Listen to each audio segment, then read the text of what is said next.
Bueno, hola, ¿cómo están? ¿Qué dicen? Bueno, hoy en esta videoclase vamos a trabajar en función de la unidad número 3, la última unidad de esta cátedra. Vamos a trabajar tomando como centro de esta unidad un libro bastante contemporáneo, un libro que salió acá en la Argentina en el año 2014, escrito por Jean Machelen y Martin Simon. Un libro que se llama por título Defensa de la Escuela, lo que ya nos habla es un título bien sugerente, ¿no? Y como subtítulo, una cuestión pública. También interesante pensar esta relación entre la escuela y lo común, o la escuela y lo público, o la escuela y lo político, o la escuela y la democracia. Vamos a tomar algunos aspectos que trabaja, centrales, conceptos o categorías que trabaja Simón y Machelen, que nos resultan bien interesantes, sugerentes, inclusive algunas consideraciones con respecto a algunos términos que suelen ser habituales en el campo de la educación y la pedagogía, y que en este caso ellos como le dan una vuelta, le dan un sentido y nos permiten pensar, ¿no? Nosotros siempre decimos que pensar no es otra cosa que volver a pensar lo ya pensado, pero también, como nos enseña Marina Garcés, a pensar lo impensado también, ¿no? O pensar desde otro ángulo, desde otro enfoque. Y en esta suerte de defensa encendida de la escuela en tiempos en que se establecen muchas y variadas críticas de uno y otro lado, aunque en realidad esto siempre ha sido así, si lo miramos en términos históricos, hay como ciertos ejes desde los cuales Simón y Machelen nos invitan a pensar, ¿no? Uno tiene que ver con el pensar la escuela como el lugar del tiempo libre. El origen de la palabra escuela es scholé, o scholé, es un término griego, y justamente quiere decir tiempo libre, pero evidentemente con un sentido y una significación bien distinta al que va a tomar en la modernidad, ¿no es cierto? Por otro lado, reivindicar, frente a muchas veces a críticas que se han hecho de la escuela como reproductora de un orden desigual, también reivindicar el potencial emancipatorio de la escuela, ¿no? Esta potencialidad siempre latente de que la escuela pueda ser un lugar que colabore con la renovación del mundo, ¿no? Y ahí evidentemente estos pensadores siguen una línea arendtiana en muchos sentidos, ¿no? Y acá resuena Arendt con esta necesidad de que la cultura y la sociedad hagan algo para que este mundo no sea destruido o no quede en ruinas, y esta posibilidad de renovarlo, ¿no? Por otro lado, otro eje para pensar es entender esta idea de lo común, de la comunidad, de pensar la escuela como el lugar de lo común, de ciertos bienes culturales que la escuela tiene el deber y la obligación de poner a disposición de todos y de cada uno. Y por otro lado también esta posibilidad de la escuela de alguna manera de torcer destinos, de cambiarlos, de que el nacimiento, ya sea por clase social, o por cualquiera de las circunstancias, no sea una suerte de condena, o que el destino ya está establecido de acuerdo a parámetros que nos exceden, y que la escuela pueda ser de alguna manera ese lugar que colabore con capacidad de cambiar el destino. Este libro lo que trata de hacer también es reivindicar la forma escolar, la forma pedagógica que la escuela proporciona, y que es un espacio y un tiempo propio del mundo de la escuela, que no lo podemos ver en el ámbito de la familia, que es un ámbito de formación claramente, o el ámbito laboral, o la preparación para la ciudadanía, sino que la forma escolar, la forma pedagógica de la escuela tiene una lógica propia que es interesante sostener y reivindicar, ¿no? Hay un autor que nosotros solemos trabajar y que quizás nos sirva para analizar algunas de las cosas que plantea este libro, que es Jorge La Rosa. Yo me voy a permitir leer primero un aspecto de un libro que se llama P del Profesor, un libro bastante reciente, en donde La Rosa hace una distinción entre lo que es un alumno y lo que es un estudiante. Y me parece que es interesante traerlo como una ayuda para seguir pensando este libro de Magellani Simón. La Rosa dice, y leo textual, ¿no? Diré para empezar que los jóvenes se convierten en alumnos en el momento en que se inscriben en la universidad, o podríamos decir, en una institución educativa. La condición de alumnos es, digamos, una condición puramente administrativa. Y se constituyen en alumnos también en el momento que atraviesan la puerta de la sala de aula y ocupan su lugar. La condición de alumno es una condición meramente administrativa y, digamos, posicional. Como también es administrativa y posicional, al menos en primera instancia, la condición de profesor.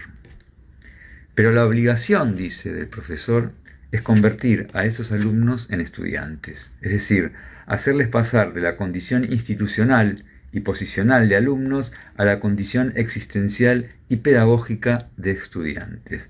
El profesor trata con jóvenes, claro, trata con alumnos, desde luego, pero su deber, me parece, es tratar a los jóvenes y a los alumnos como estudiantes.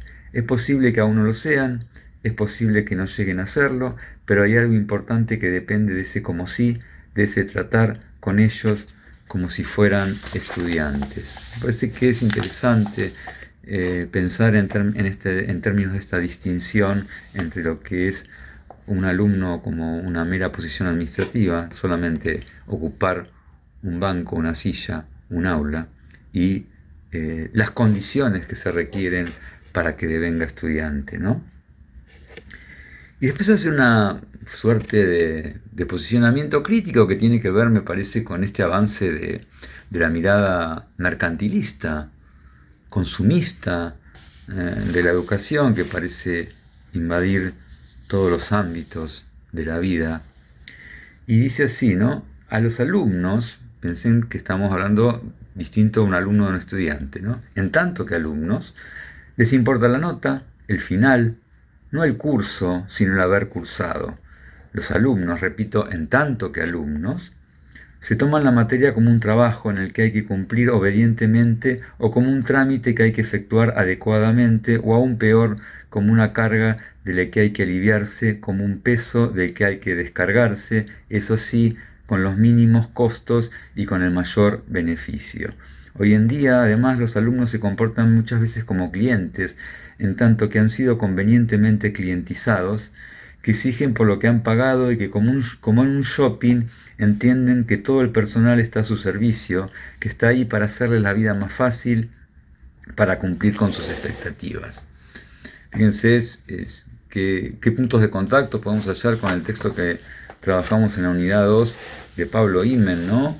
Esto del el conocimiento, considerar el conocimiento como una mercancía, la escuela como un shopping, los docentes como proletarios, y en este caso los alumnos en tanto que alumnos y no en tanto estudiantes como clientes, ¿no? Como consumidores.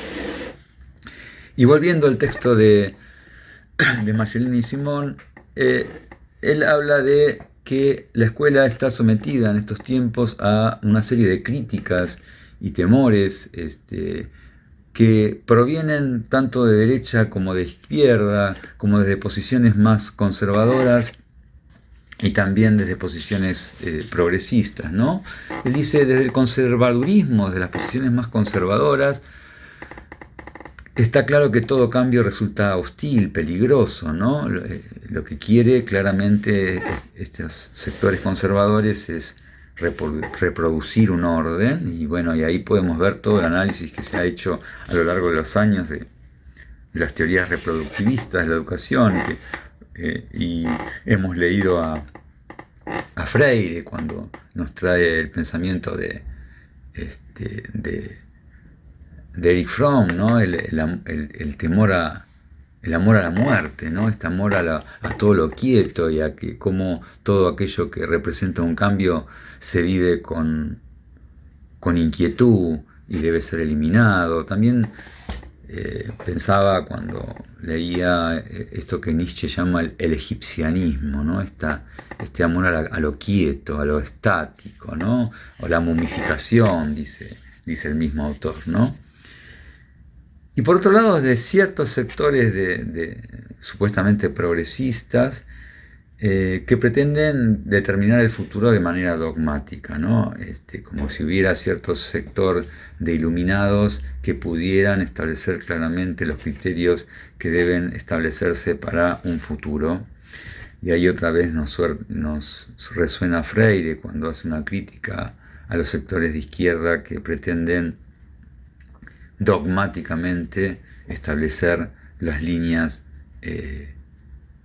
de cambio como si fueran leyes físicas, ¿no?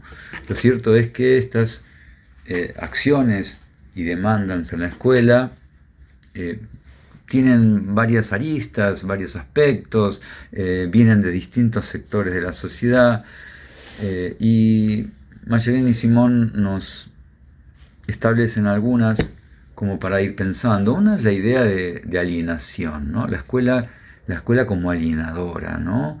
La escuela compensada como que está separada del mundo, como que está separada de la sociedad en la que está viviendo, como una suerte de isla, ¿no? Aislada, por eso lo de alienado, como una escuela que no prepara para la vida real. Esta es una de las críticas fuertes que se le hacen, ¿no? Para otros está los que están demasiado preocupados por el mundo laboral, ¿no? Por el mundo económico, la escuela no estaría respondiendo a sus demandas tampoco, porque tampoco pareciera estar en armonía con la necesidad y los intereses de los propios jóvenes, en esta idea tan machacada de la centralidad de los jóvenes y de su posicionamiento en el centro de la escena educativa. Y frente a esto, Magdalena y Simón dicen: nosotros sostendremos, sin embargo, que la escuela debe suspender o cortar ciertos vínculos, tanto con la familia y el entorno social de los alumnos, como con la sociedad, y eso con el fin de presentar el mundo a los estudiantes de un modo interesante y comprometedor, ¿no? Ahí ya resuena algo también de Hannah Arendt, ¿no? Esta idea de este lugar de la escuela como un lugar separado, un lugar de transición, un lugar protegido, que suspende un tiempo y que nos coloca por fuera del mundo netamente familiar, que tiene sus propias lógicas, y del mundo social, ¿no? De la sociedad, y proponen pensar la escuela como ese lugar en donde se establece una cierta suspensión espacio-temporal donde puedan pasar otras cosas, ¿no? En algún momento se hablaba de la moratoria social, ¿no? Ese tiempo que se le asignaba primero a los niños, después a los adolescentes, en donde no necesitaban trabajar, sino que tenían ese periodo y tienen ese periodo de formación, ¿no? Alejado del mundo de las obligaciones cotidianas. Otra crítica que dicen Magdalena y Simón que se establece a la escuela es una suerte de consolidación del poder y la corrupción, ¿no? Todas estas enfoques que hemos visto a lo largo en otras materias, en esta misma, ¿no? Todos los planteos de Foucault, en donde cómo se consolida relaciones de dominación, ¿no? y ahí aparecen estas críticas de la escuela como un lugar de abuso de poder, ¿no? Esta simetría a veces tan exacerbada entre el docente y el alumno. Esta idea de que consolida un orden desigual, no solo no lo modifica, no ayuda a transformarlo, sino que reproduce el orden desigual. También esta idea desde la sociología de la educación, sobre todo a partir de los años 60, 70, esta suerte de crítica porque la escuela está al servicio de un capital económico, de un poder económico, y que de alguna manera lo que hace la escuela es conformarse como un dispositivo de aceptación y de domesticación a un orden ya impuesto, ¿no?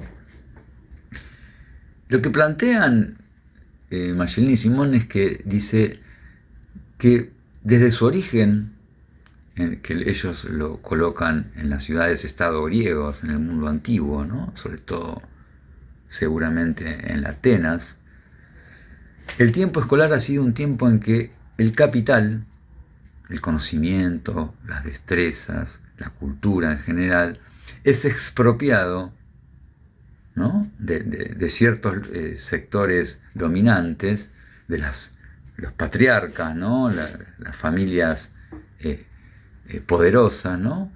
Es expropiado, es liberado como un bien común, ¿no? Es puesto a disposición de todos, para su uso público y por lo tanto ofrecido independientemente del talento, de la capacidad o de la riqueza. Y esta radical expropiación, ese hacer público, es difícil de tolerar para quienes pretenden proteger la propiedad, ¿no? Si alguien tiene un poder, ya sea económico, ya sea cultural, quizás va a intentar que sea un saber de alguna manera esotérico, en el sentido encerrado, que solo lo porten algunos, y acá lo que hizo esa escuela, esa Yolé griega, es hacerlo público, es ponerlo para todos, es expropiarlo, ¿no? Para tener otra mirada de la escuela más positiva, ¿no? Más alentadora.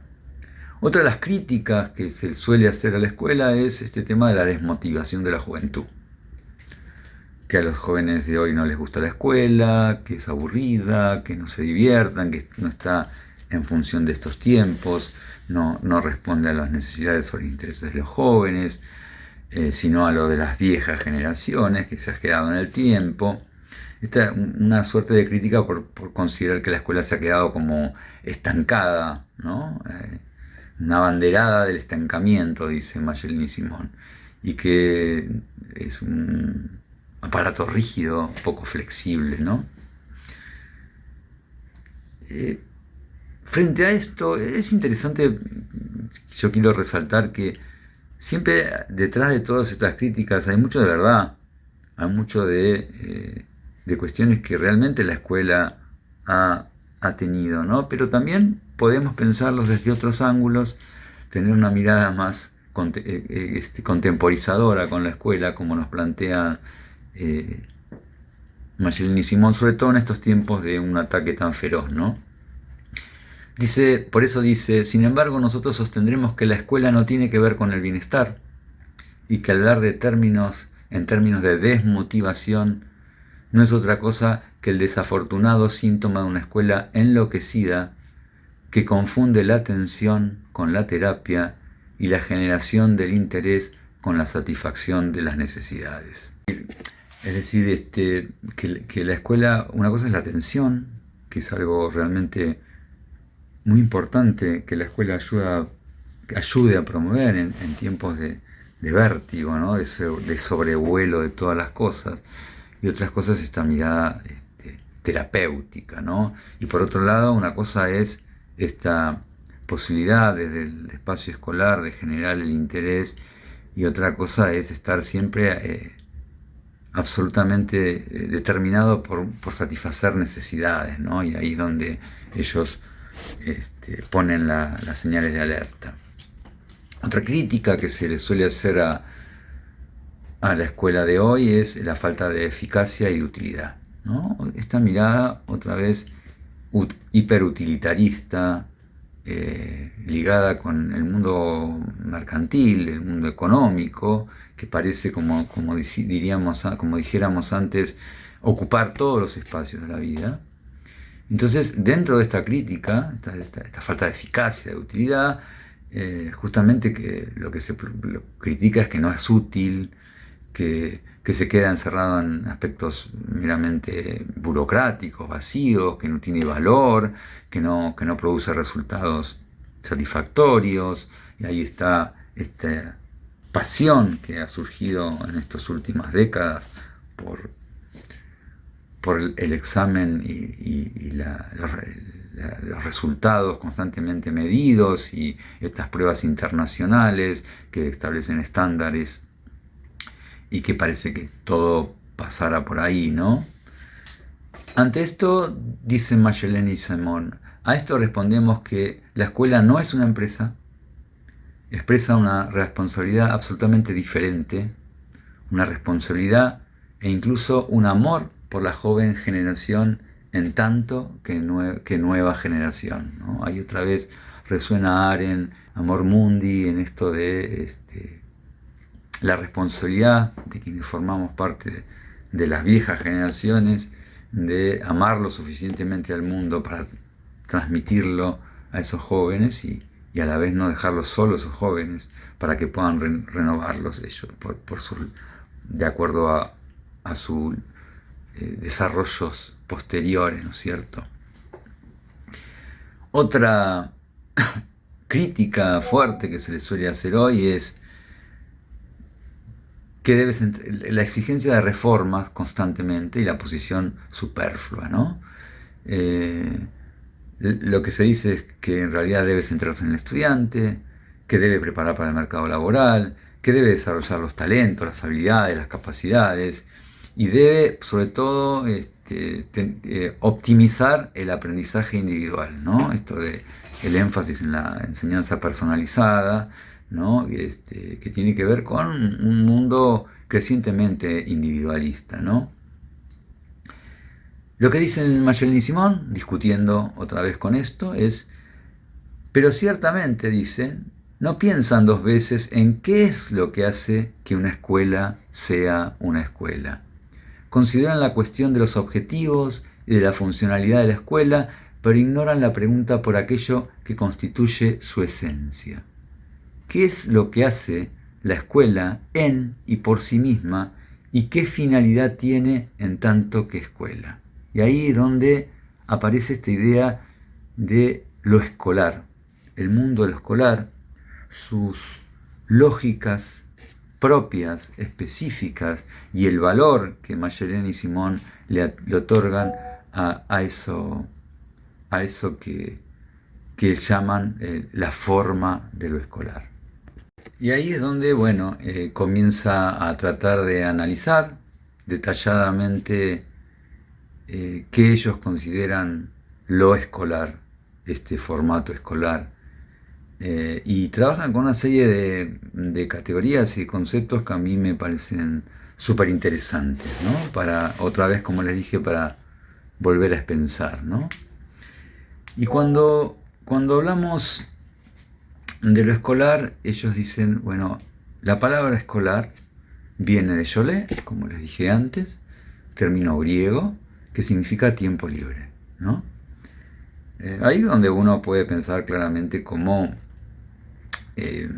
pensando en el mundo antiguo, para los griegos el tiempo libre, la yolé, era el tiempo verdaderamente valioso, el tiempo que tenía que ver con la vida, en tanto vida calificada, ¿no? En tanto que la yolé, le llamaban los griegos, era el mundo del trabajo, de las obligaciones cotidianas, que tenía que ver con la subsistencia, pero que no tenían que ver con lo que entendían los griegos por vida cualificada, vida valiosa, ¿no?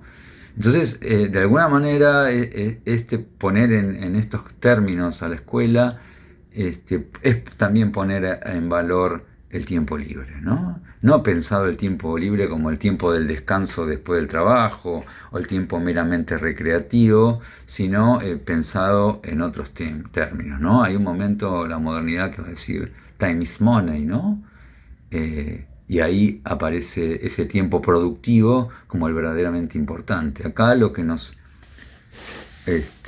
permite pensar el pensamiento de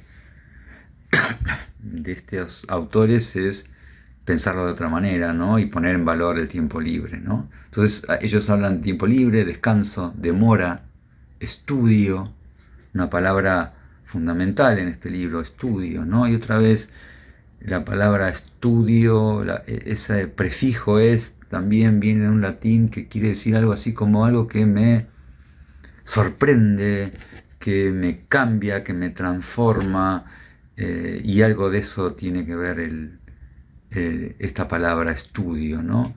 Como una conversación, esto de una comunicación entre esta de pensar la Cholé en estos términos. Y ellos discuten con una mirada de la escuela, digamos, utilitarista, donde dice la escuela entonces sería en estos términos que ellos critican, como el lugar donde la disciplina y la obediencia, ¿no? De la obediencia y la disciplina, como el lugar donde los jóvenes, según un método específico y determinado, reciben todo cuando deben aprender para encontrar su lugar en la sociedad, como este lugar, prepararnos para la vida adulta, o para la vida laboral, para la vida ciudadana. Dice, ¿no resulta obvio que lo que tiene lugar en la escuela es el aprendizaje? Y que dicho aprendizaje es por una parte una iniciación al conocimiento y a las habilidades, y por otra una socialización de los jóvenes en la cultura de una sociedad. ¿Acaso esta iniciación y esta socialización no están presentes de algún modo en todos los pueblos y culturas? ¿Y acaso la escuela no es sencillamente la forma colectiva más eficiente, más económica para alcanzar estos objetivos, que se torna necesario cuando la sociedad alcanza ciertos niveles de complejidad, como nos diría Durkheim, ¿no? Frente a esto nos proponen otra mirada, ¿no? Dice, en contraste con este punto de vista, es importante señalar que la escuela es una invención política específica de la polis griega, y que la escuela griega emergió como una usurpación de los privilegios de las élites aristocráticas y militares de la Grecia arcaica. Para nosotros, dice Magdalena y Simón, el acto principal y más importante que hace escuela tiene que ver con la suspensión de un presunto orden natural desigual. Esta palabra suspensión también es fundamental, ¿no? La escuela como un lugar de suspensión, ¿sí? Donde todo lo que es un orden desigual es puesto en suspensión, entre paréntesis, no tiene cabida en la escuela, porque la escuela, siguiendo a Rancière, en este caso, estos autores nos van a decir, es el lugar de la igualdad, ¿no? No el lugar de la igualdad como un punto de llegada, sino como un punto de partida. En otras palabras, dicen, la escuela ofreció tiempo libre, es decir, tiempo no productivo, a quienes por su nacimiento y por su lugar en la sociedad, por su posición, no tenían derecho a reivindicarlo. O, para expresarlo de otra manera, lo que la escuela hizo fue establecer un tiempo y un espacio, en cierto sentido, desvinculado, fuera del tiempo y del espacio, tanto de la sociedad, de la polis, diría en términos griegos, como del hogar, o sea, del oikos. Esto de un lugar separado de estos dos ámbitos, y otra vez nos resuena Arendt, ¿no? También fue un tiempo igualitario, y por tanto la invención de la escuela puede describirse como la democratización del tiempo libre.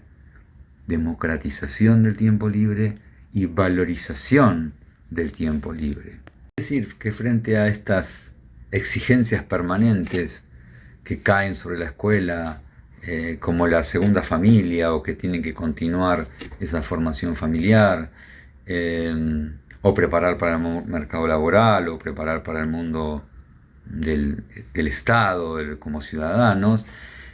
Magellán y Simón nos proponen establecer como un lugar, un espacio-tiempo de suspensión, de paréntesis, en donde de alguna manera haya otro contacto con el mundo y que la forma escolar, la lógica de lo escolar, tenga otras maneras de estar, ¿no? Y me parece que es bien interesante, ¿no? Entonces aquí plantea, por un lado, esta idea de la suspensión, ¿no? La suspensión como un liberar, como un separar, como un desatar, como un colocar entre paréntesis, ¿no? Dice que la suspensión, tal como la entendemos aquí, significa tornar algo temporalmente inoperante, o en otras palabras, retirarlo del mundo de la producción, sacarlo del uso normal. Es un acto de desprivatización, por eso la idea de lo público, ¿no? Y de lo común, ¿no? De alguna manera hay algo del mundo que se desapropia de su uso corriente y se pone a disposición en ese mundo escolar. En la escuela, dice, el tiempo no se dedica a la producción, a la inversión, a la funcionalidad. Por el contrario, hay una renuncia a esos tipos de tiempo. Es otra mirada sobre el tiempo. Hablando en general, podemos decir que el tiempo escolar es un tiempo liberado y un tiempo no productivo. Es decir, un tiempo inútil, de alguna manera, en el mejor de los sentidos. Y ahí donde resuena también el juego, ¿no? Hay un filósofo, Agamben, que ha trabajado mucho con algunos de estos conceptos, quizás no los nombran estos autores, pero está presente su pensamiento, esta idea de un tiempo otro, ¿no? Un tiempo por fuera de lo productivo, ¿no? Dicen Magellán y Simón que en tiempos de etiquetas sociales y o culturales, en tiempos de exigencias permanentes de productividad, en tiempos de domesticación del tiempo escolar, la propuesta es que la forma escolar, el mundo escolar, el espacio escolar tenga otras lógicas. Es decir, la escuela puede ser ese lugar donde se crea, se habilita ese tiempo libre como tiempo valioso. Esta idea de igualdad que les decía antes, siguiendo a Rancière como punto de partida, esta idea de alguna manera, un tiempo en que se suspende el pasado y el futuro, ¿sí? Ya mi condición social, cultural, familiar, no tiene peso dentro de ese mundo escolar, dentro de ese espacio escolar, y tampoco el futuro, en tanto en ese momento nosotros la escuela es un lugar donde se aboca a mirar el mundo de otra forma, prestar atención al mundo de otra forma, ¿no? Estar ahí en un aquí y ahora atento, suspendido, ¿no? Trabajando con lo que podemos llamar la materia de estudio. De esta manera es un tiempo que rompe con la idea lineal, rompe con una lógica meramente causal, se suspende el tiempo, se lo pone entre paréntesis, como dijimos antes, y se ilumina algún asunto del mundo. No porque sea útil, no por su futura aplicabilidad o instrumentalidad, sino por el amor al estudio. El espacio escolar dice como un medio puro, ¿no? El medio puro, es decir, y ahí podemos pensar lo que hemos analizado de la praxis, ¿no? Un medio pensado no tanto en función de un fin determinado, sino ese momento de estudio ya tiene un valor en sí mismo mucho más allá de su mera aplicabilidad. A mí me parece que este concepto de suspensión es particularmente interesante, particularmente valioso pensarlo, en un periodo que nos toca vivir en el cual parece que el vértigo la vertiginosidad absoluta, la eficiencia en tanto rapidez pareciera regir todas las lógicas de funcionamiento. Entonces, que la forma escolar pudiera invitar a otro tipo de relación con el tiempo, esta suerte de suspensión de la que nos habla Mayeleni Simón, me parece que es algo para tener en cuenta, para considerar y para trabajar sobre eso. Entonces, hemos hablado de esto de la forma escolar, hemos hablado de la idea de Yolé, entendido como tiempo libre, y entendido el tiempo libre como no un medio simplemente recreativo, o de puro descanso, sino como el tiempo verdaderamente valioso, al cual nos remite a la Grecia clásica. Hemos hablado de la importancia de la suspensión, y otro concepto que nos proporciona este libro es el de profanación. Otra vez un término muy trabajado por Giorgio Agamben, y que en este caso me parece que también es interesante pensar la forma de lo escolar desde esta categoría de profanación. Sabemos que la categoría de profanación tiene mucho que ver con el mundo de la religioso, ¿no? De alguna manera la profanación es lo opuesto a lo sagrado, ¿no? Lo sagrado es aquello que ha sido reservado al mundo divino, al mundo de los dioses, y que no puede ser utilizado en la vida cotidiana. Profanar justamente es restituir ciertos elementos, ciertos fenómenos al uso, al sentido y a la práctica del ser humano, ¿no? Restituirlo. Y de alguna manera esta es la lógica que propone el concepto de profanación en términos de la forma escolar. No sé, sería hacer algo disponible, poner algo a disposición de la escuela, convertirlo en un bien público, esto que estaba reservado para cierto sector, convertirlo en un bien público o común. Dice Mayeleni Simón que lo profano es todo aquello, en ese sentido general, no religioso en este caso, que ha sido expropiado, o en otras palabras, algo que se ha tornado público. Por la profanación, el conocimiento, por ejemplo, pero también las destrezas que cumplen una función particular en la sociedad, se liberan y se ponen a disposición de todos para su uso público. Las materias de la escuela, dice Mayeleni Simón, presentan exactamente este carácter profano.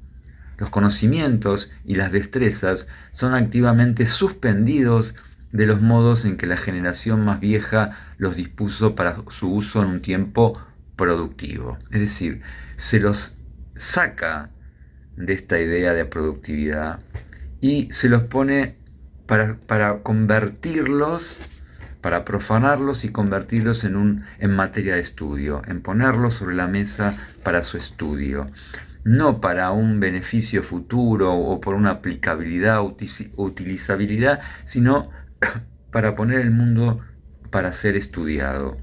Es decir, se le da otro uso, otra práctica, y se lo expropia de cierto sector que lo tenía de alguna manera reservado para sí. ¿Qué queremos decir con esto?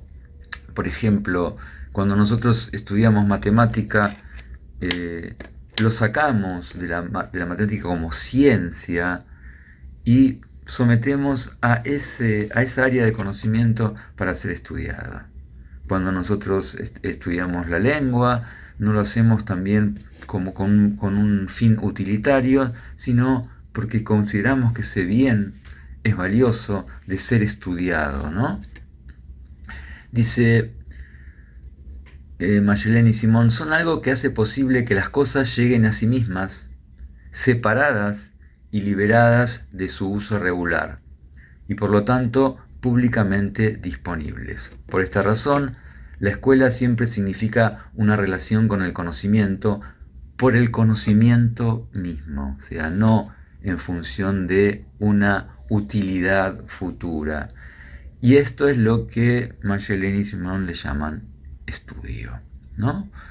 Si nosotros estudiamos una lengua arcaica, lo hacemos como por el interés del estudio. Si nosotros queremos estudiar el racismo, la idea es estudiar el racismo, no pretender con eso eliminarlo, erradicarlo, que es una suerte de interesante aplicación, pero en el caso de la escuela, de lo escolar, lo que tenemos que hacer es analizar, estudiar el racismo en toda su complejidad, ponerlo a disposición, hacerlo público y desmenuzarlo de alguna manera en todos sus sentidos. Ese encuentro, dice, con el mundo, se lo despoja, ¿no?, de su aplicabilidad y se genera un interés que desarrolla la atención. Todos nuestros sentidos están allí. Otra vez, ¿no? Poner esta idea de la metáfora de poner sobre la mesa algo para ser estudiado, para ser mirado de un lado, del otro, desde una perspectiva, desde otra, para hacerlo público, es decir, generar un diálogo en función de la atención de ese material, tocarlo, leerlo, desmenuzarlo. Y en este sentido es que dice, y es tal cual, me parece a mí, dice, el mundo no es todo lo que existe, el mundo aparece en general si yo me comprometo con él, si hay algo que me implica, yo voy hacia el mundo para estudiarlo. De alguna manera, si no, de alguna manera es absolutamente indiferente. Y esta relación con el mundo, este compromiso con el mundo, esta implicación con el mundo, es lo que hace que yo me vaya formando. La palabra formación también, que la contrapone a la palabra aprendizaje, que después lo vamos a ver, es bien interesante, ¿no? En la medida que yo me implico, me comprometo con el mundo, lo someto a un estudio, a la vez me voy yo formando como ser humano. Donde nos trae a colación el libro una cita de Daniel Pennac en su libro Mal de Escuela, que como dijimos ya es un libro referente para estos autores, y relata esto, ¿no? Daniel Pennac: solo sé que los tres, está hablando de profesores, estaban poseídos por la pasión comunicativa de su materia. Armados con esa pasión, vinieron a buscarme al fondo de mi desaliento y solo me soltaron una vez que tuve ambos pies sólidamente puestos en sus clases, que resultaron ser la antecámara de mi vida. La imagen del gesto que salva al ahogado, el puño que tira de ti hacia arriba a pesar de tu gesticulación suicida, esa ruda imagen de vida que una mano agarrando firmemente al cuello de una chaqueta es la primera que me viene a la cabeza cuando pienso en Helio. En su presencia, en su materia, nacía yo para mí mismo, ¿no? Esto de, en esta materia de estudio, yo me voy conformando como sujeto, ¿no?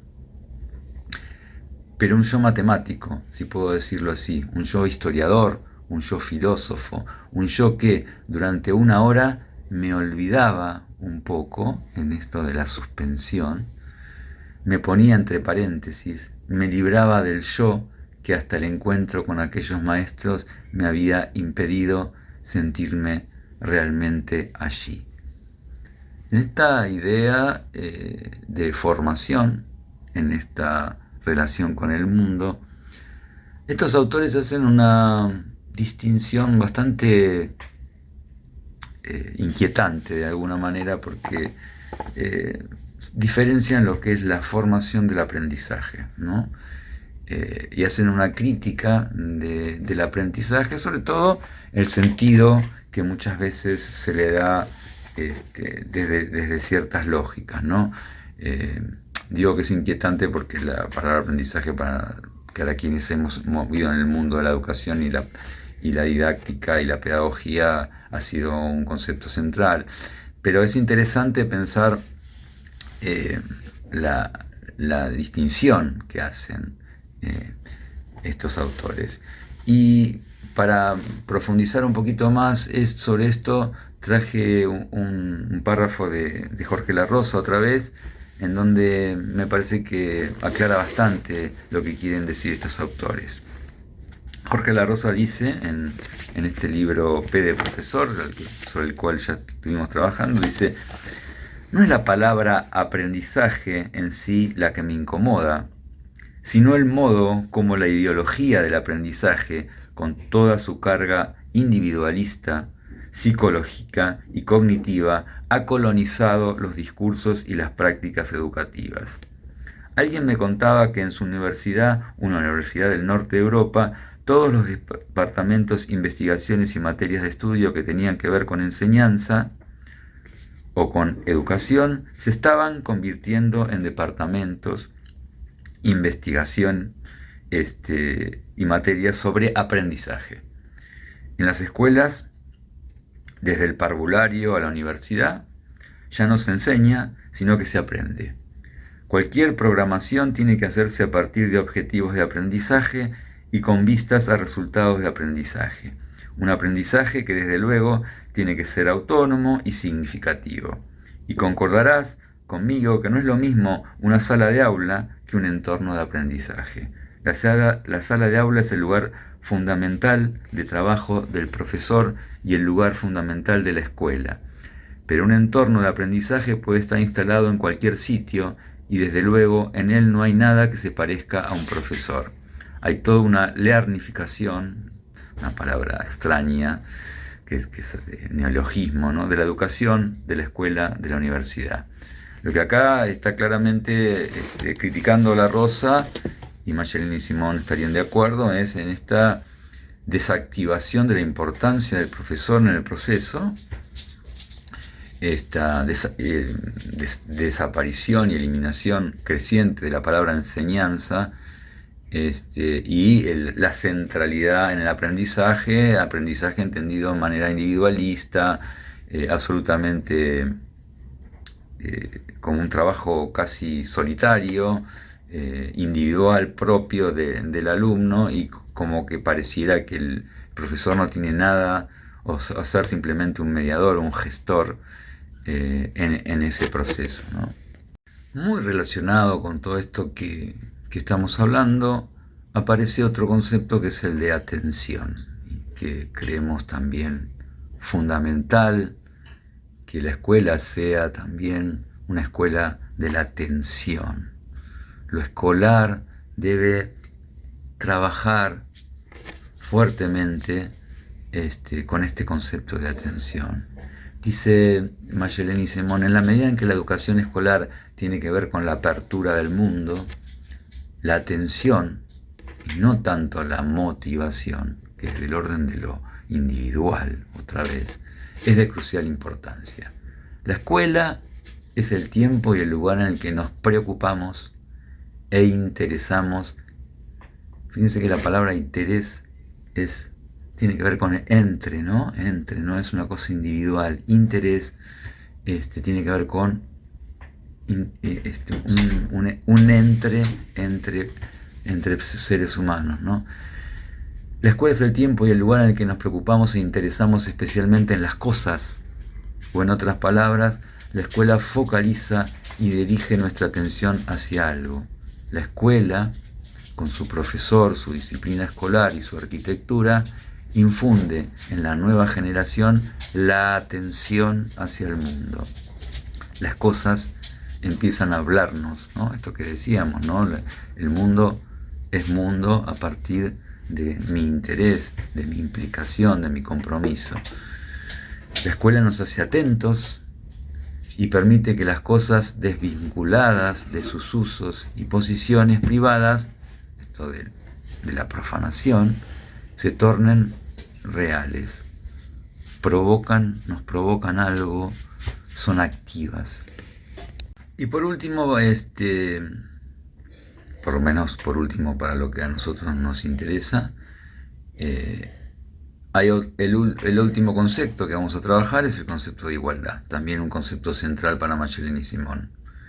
La escuela o la forma escolar, el espacio-tiempo escolar, es el lugar donde la igualdad es un punto de partida, es una igualdad incondicional, es una igualdad que se pone como una verdad irrefutable, no como una verdad científica, una certeza científica, sino como de alguna manera, un acuerdo colectivo en el cual todos somos iguales. Ahí todas las diferencias económicas, sociales, culturales son puestas entre paréntesis, y en este ámbito todos somos iguales. Hay una posibilidad de empezar desde ahí, de ser indiferente a toda desigualdad. Y en ese sentido, nosotros hemos visto todas las críticas que se han hecho a la escuela, por supuesto que con grandes dosis de verdad, de alguna manera de cierto funcionamiento escolar, en donde no solo no había un posicionamiento igualitario, sino que se criticaba desde la sociología de la educación esta tendencia de la escuela a reproducir la desigualdad, que era una escuela en donde el orden desigual del mundo era replicado de alguna manera. Lo que nos proponen pensar Mayelin y Simón, es que la escuela también puede ser ese lugar donde la igualdad sea un lugar absolutamente determinante, donde sea como les dije antes, un punto de partida, donde esté puesto en juego las potencias de los seres humanos, no las limitaciones, sino las potencias. Ahí se haga fuerte la escuela y se ponga en valor el presente, ese momento, como dijimos antes, de suspensión, ese momento de atención, ese tiempo libre de las exigencias del mundo, de la vida cotidiana o familiar, y ahí es donde nos formamos y estudiamos el mundo.